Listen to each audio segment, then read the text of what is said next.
তৃণমূল কংগ্রেসের পুলিশ। আর আরও লজ্জার বিষয় হলো আইএনটিটিইউসি, তারা নাকি শ্রমিক সংগঠন, তারা গিয়ে এই ধর্মঘট ভাঙতে ঝাঁপিয়ে পড়েছে। তিনি নাকি টালির চাল, তিনি নাকি হাওয়াই চটি, তিনি নাকি মামাটি মানুষ, তিনি নাকি গরিবের নেত্রী, তিনি ঝাঁপিয়ে পড়েছেন গরিবের অধিকার কাটতে। তৃণমূল কংগ্রেসকে ধন্যবাদ, অভিনন্দন। তারা গতকাল সবথেকে ভালো ধর্মঘট পালন করেছে, তারা ধর্মঘটে সবথেকে বেশি অংশগ্রহণ করেছে। তৃণমূলের একটাও লোক কাল অফিস যায়নি, তাদের সবাইকে বলে দিয়েছিল তোদের রাস্তায় থাকতে হবে সিপিএমের ধর্মঘট ভাঙার জন্য। একটি অভিযোগ করেছেন তৃণমূলের একজন পরিচিত মুখ, তৃণমূলেরই অন্যান্য নেতাদের বিরুদ্ধে এই অভিযোগ।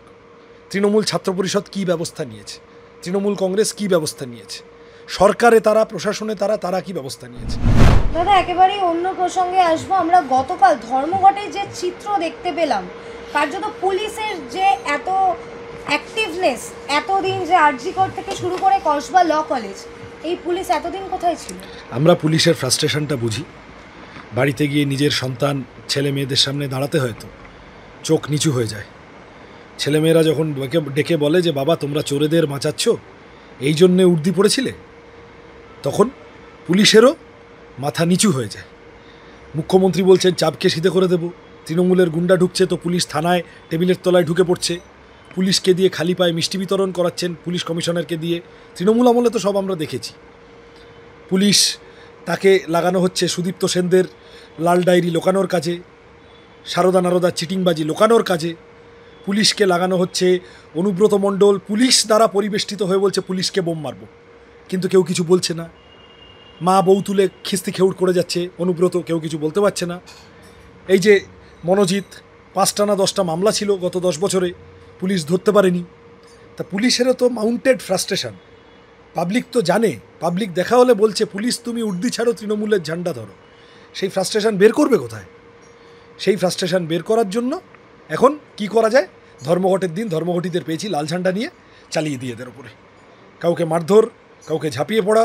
এই আমাদের ক্ষেত্রে যাদবপুরে যে ঘটনাটা ঘটলো, যেমন মিথ্যা মামলা দেওয়া, তারপরে নিজেরা আক্রমণ করলো, নিজেরাই মিথ্যা মামলা দিল, এই ধরনের বিভিন্নভাবে। আর কিছু পুলিশ আছে তাদের নম্বর বাড়ানোর তাল আছে, তাদের কারুর প্রমোশনের ইচ্ছা আছে, কারুর হয়তো হুমায়ুন কবিরের মতো আরেকটু বড় হয়ে এমএলএ হওয়ার ইচ্ছা আছে চাকরি ছেড়ে।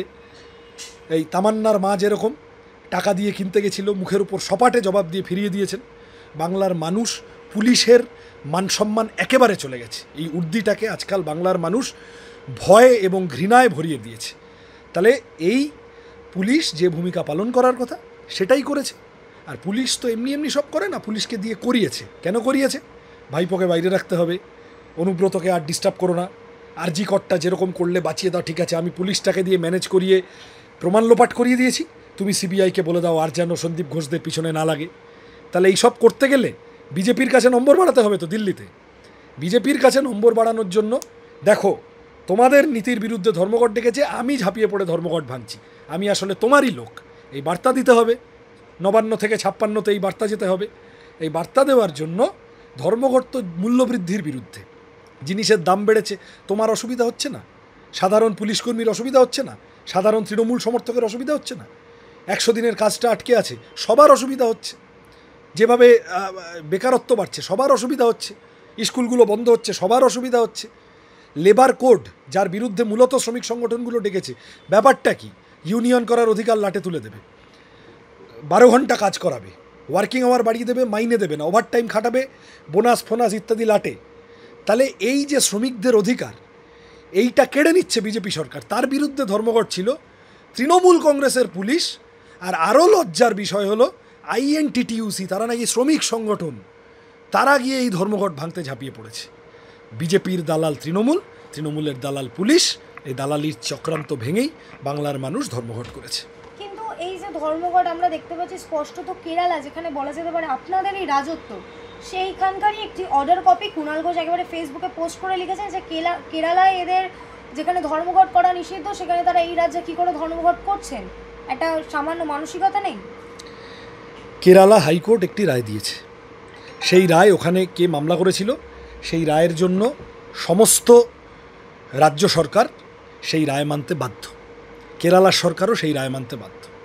সুতরাং সেই রায় মেনে দেশের আইন কানুনের মধ্যে কেরালায় বামফ্রন্ট সরকার কাজ করে, কেরালা হাইকোর্ট একটা রায় দিয়েছে, আমরা তো কোর্ট বিরোধী নই, তাহলে সেই কারণে রাজ্য সরকার ওখানে বাধ্য হয়েছে তারা জানিয়েছে ওই একটা নোটিফিকেশান দিয়ে, যেটা নিয়ে তৃণমূল এত লাফাচ্ছে। আচ্ছা আমাকে বলো তো, গতকাল ধর্মঘট হয়েছে সর্বাত্মক কেরালায়, তুমি এখনও অবধি শুনেছ যে কেরালায় ধর্মঘটে অংশগ্রহণ করেছেন এরকম কারুর বিরুদ্ধে কেরালা সরকার ব্যবস্থা নিয়েছে? এখনও অবধি কুণাল ঘোষ বলেছেন এরকম কোনো ঘটনা দেখিয়ে? একটা কাগজ কোর্ট বলেছে, সরকার দেখিয়েছে। কিন্তু ধর্মঘট হয়েছে কর্মীদের স্বার্থে। মুখ্যমন্ত্রী থেকে শুরু করে কেরালায় বামপন্থীদের সরকার, তারা ধর্মঘটীদের পাশে। এবং এই রাজ্যের সাথে ফারাকটা হলো, ওখানে কোর্টের রায় সরকার আইন মেনে একটা সার্কুলার দিতে বাধ্য হয়েছে, কিন্তু কোথাও কোনো শাস্তি, কোথাও একটা হুড়ুম করে ঝাঁপিয়ে পড়া, পুলিশ দিয়ে ধর্মঘটীদের লেলিয়ে দেওয়া, ভেঙে দেওয়া, কেরালায় এগুলো কিচ্ছু হয়নি। পশ্চিমবঙ্গে বেগানি সাদিমে আবদুল্লাহ দিওয়ানা, এইরকম আর কি একটা ভাব। সবার মধ্যে আমি সবচেয়ে বড় ধর্মঘট বিরোধী, কেউ জানতে চায়নি। তিনি নাকি টালির চাল, তিনি নাকি হাওয়াই চটি, তিনি নাকি মামাটি মানুষ, তিনি নাকি গরিবের নেত্রী। তিনি ঝাঁপিয়ে পড়েছেন গরিবের অধিকার কাটতে, এবং ঝাঁপিয়ে পড়ে একদম আগে থেকে নোটিফিকেশন দিয়ে, আজ থেকে নয়, অনেক দিন ধরে আমরা দেখি ধর্মঘট হলে তৃণমূল কংগ্রেস এই কাজ করে। নিজে যখন বিরোধী ছিলেন ৭২টা না ৭৩টা ধর্মঘট ডেকেছিলেন। আরে কালীঘাটে মশা মরলে ধর্মঘট ডেকে দিতেন। তিনি এখন মালিকদের কাছে সমস্ত কিছুর শ্রেণী হয়। মমতা ব্যানার্জি সরকারের শ্রেণী অভিমুখটা হলো আদানি আম্বানিদের তিনি খুশি করতে চান। তিনি শ্রমিকদের দল, শ্রমিকদের সরকার নন। কিন্তু সিপিএমকে তো নাকি সবাই প্রত্যাখ্যাত করছে, কোথাও ওই নাটক করে ৪-৫ জন মিলে ছবি তুলতে গেলে জনগণ খিস্তি করছে। কে বলেছে? কুণাল ঘোষ বলেছেন, ফেসবুকে পোস্ট করেছেন। কোথায়? বাংলায় গতকাল যা হয়েছে, যা চেহারা হয়েছে, তা জনগণই যদি এত গালাগাল দেয়, তাহলে তোমার এত পালে পালে পুলিশ নামানোর দরকার পড়লো কেন ভাই? বামপন্থীরা ধর্মঘট করতে গেলে জনগণ যদি গালাগাল দিচ্ছিল, তোমার পুলিশ নামানোর দরকার পড়লো কেন? বামপন্থীরা ধর্মঘট করলে জনগণ যদি গালাগাল দেবে, তোমার রাজ্য সরকার থেকে নোটিফিকেশান জারি করতে হলো কেন যে অফিস আসতে হবে? বামপন্থীরা ধর্মঘট করলে জনগণই যদি গালাগাল দেবে, তোমার তৃণমূলকে সব চারদিকে নামতে হলো কেন হুড়ুম তাড়ুম করে? তার মানে তোমরা ধর্মঘটীদের ভয় পেয়েছো। আমি আবার বলছি, কুণাল ঘোষ রাজনীতির জনি লিভার, তার কথার উত্তর দেওয়ার জন্য আমরা রাজনীতি করি না। কিন্তু তৃণমূলের যদি এইটা মনে হয়, তাহলে তাদের কথারই দ্বিচারিতা, তাদের সারাদিন গতকাল অ্যাকশানে মধ্যে ভয় ছাড়া আর কিছু ছিল না। আমাকে 3বার অ্যারেস্ট করার চেষ্টা করেছে, 3বার কমরেডরা ছাড়িয়ে নিয়ে গেছে। টার্গেট করেছিল 4 নম্বরের বার গিয়ে আমি সহ 20 জনকে আটকেছে, অ্যারেস্ট করেছে, তারপর মিথ্যা অ্যাটেম্প টু মার্ডারের কেস দিতে গেছিল। তাহলে এই যে করতে গেছে, এটা ভয় ছাড়া আর কি? যাদবপুরের জনগণ তো আমাদের গালাগাল করেনি। যাদবপুরের জনগণ আমাদের গালাগাল করলে আমরা ঝান্ডা ফেস্টুন গুটিয়ে বাড়ি চলে যেতাম। যাদবপুরের জনগণ রাস্তার দুপারে থেকে আমাদের দিকে থামস আপ দেখিয়ে বলেছেন আপনারা মিছিল করুন।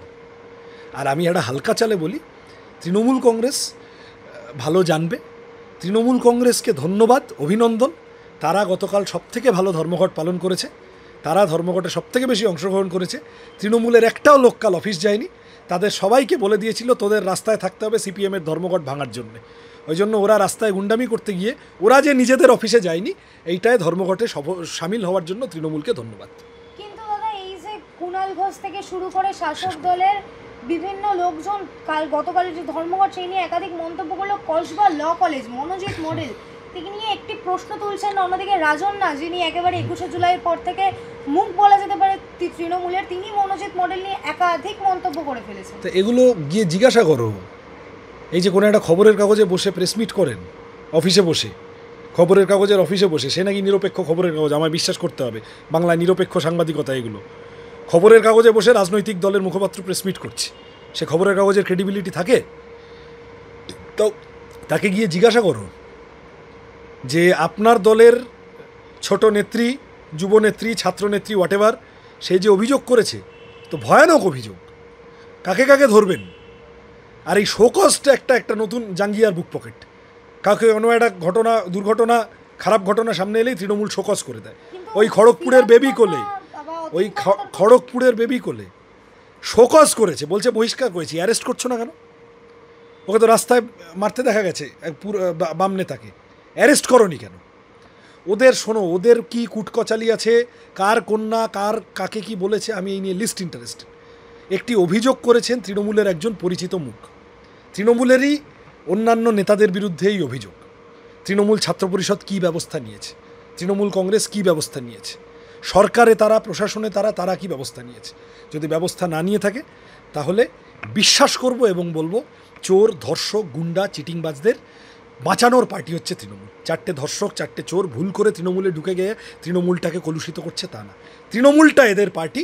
2-4টে ভালো লোক থাকলেও থাকতে পারে, তাদেরকে বলছি বেরিয়ে আসুন। দাদা একেবারে চলো। একেবারেই শেষ প্রশ্ন। আমরা জানি সামনেই 21শে জুলাই, তার ঠিক আগেই মোদিও আসছেন একেবারে বঙ্গ সফরে। এটা কি সেই 26? আমার কোনো ইন্টারেস্ট নেই। তোমাদের কাছে অনুরোধ করবো 100 দিনের কাজটা বন্ধ হয়েছে সেই নিয়ে খবর করো।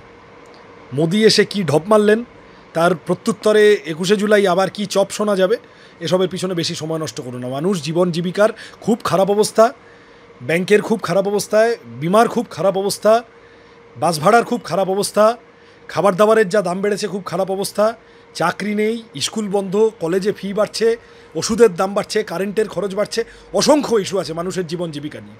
আমরা ওগুলো নিয়ে লড়ার চেষ্টা করছি, তোমরা ওই খবরগুলো করো। ওই মক ফাইটের মধ্যে গিয়ে লাভ নেই, আর ওগুলো নিয়ে আমাদের জিজ্ঞাসা করে আমরা উত্তর দেওয়ার অভিরুচি নেই।